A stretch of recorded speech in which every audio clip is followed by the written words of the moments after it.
Bonjour, aujourd'hui je vais vous parler de la fibromyalgie. Alors imagine que tu te réveilles un matin et que d'un coup tu commences à avoir des douleurs un peu partout dans le corps. Alors un jour c'est en haut du dos, un jour c'est en bas du dos, un jour c'est dans les jambes, la semaine d'après c'est dans les bras et tu arrives à avoir de moins en moins de force et tes enfants sont là, tu as 30 ans et tes enfants sont là, ils te demandent les bras, te demandent de jouer au foot, te demandent plein de choses et tu n'y arrives pas, tu n'as plus l'énergie, tu n'as plus la force pour t'occuper d'eux, c'est très très compliqué et surtout les médecins ont du mal à trouver un mot, un nom à cette maladie. Bon, au final, on te diagnostique une fibromyalgie, d'accord, on est un peu plus avancé, mais voilà, le résultat c'est quoi? On va prendre des antidouleurs, on va prendre des antalgiques, on va prendre des antidouleurs un peu plus puissants, et puis rien, les douleurs continuent, les douleurs reviennent et sont de plus en plus fréquentes, c'est de pire en pire. Et on ne supporte plus cette douleur qui est là tout le temps, qui commence à faire partie de notre vie, qui prend une importance trop grande. Donc qu'est-ce qu'on peut faire par rapport à ça? Mais en fait, il faut chercher la cause. Et des causes, il peut y en avoir plusieurs. Et souvent, il y en a plusieurs dans tout ce qui est douleur chronique. Donc, ça va être bon, le stress, évidemment. Ça peut venir d'un blocage émotionnel. Ça peut venir d'un dysfonctionnement aussi de la transmission des messages nerveux, puisque la douleur, c'est un message nerveux qu'on envoie au cerveau.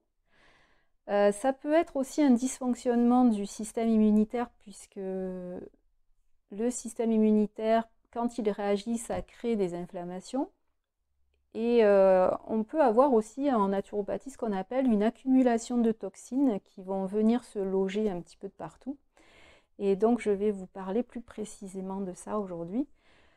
Une piste qu'on ne connaît pas vraiment, qui n'est pas souvent soulevée par le corps médical, puisque ce n'est pas leur domaine. Donc une piste à explorer quand même.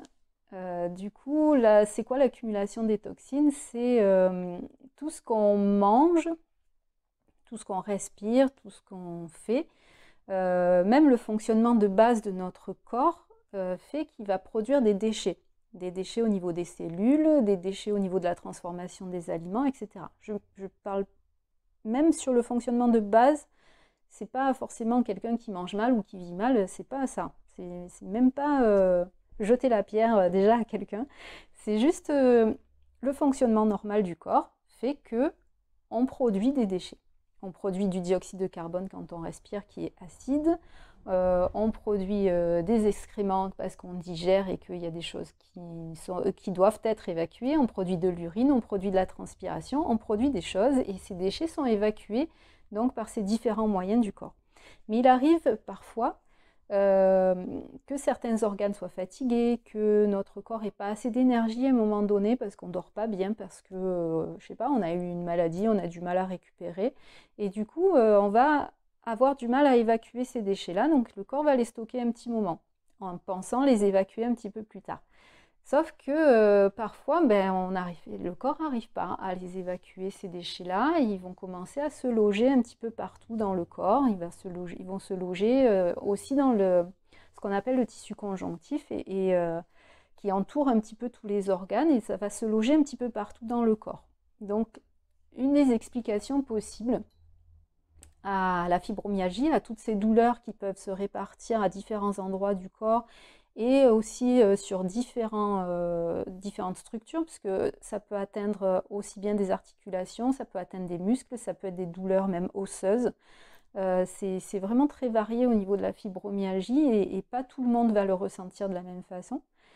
Donc voilà, moi je voulais vous parler un petit peu de cette piste qui est l'accumulation des toxines dans le corps, sachant que je reste persuadée qu'il n'y a pas une seule cause à ce genre de douleur et que souvent c'est multifactoriel. Je vous parlerai des autres causes dans d'autres vidéos.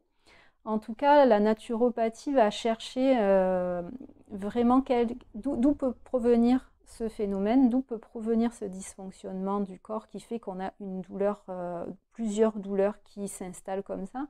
Et ça pourrait être intéressant pour vous de venir explorer ces pistes-là, car le fait de connaître le pourquoi on peut du coup mettre en place des actions, on peut essayer des pistes, des solutions, chercher des solutions pour se sentir mieux et ça serait quand même bien de pouvoir retrouver son énergie, d'avoir beaucoup moins de douleur, de pouvoir faire toutes ces activités-là avec ses enfants, tout ce qu'on veut faire, qui semble normal pour tout le monde, mais qu'on a besoin de faire pour nous-mêmes, pour se sentir bien, pour être à notre place.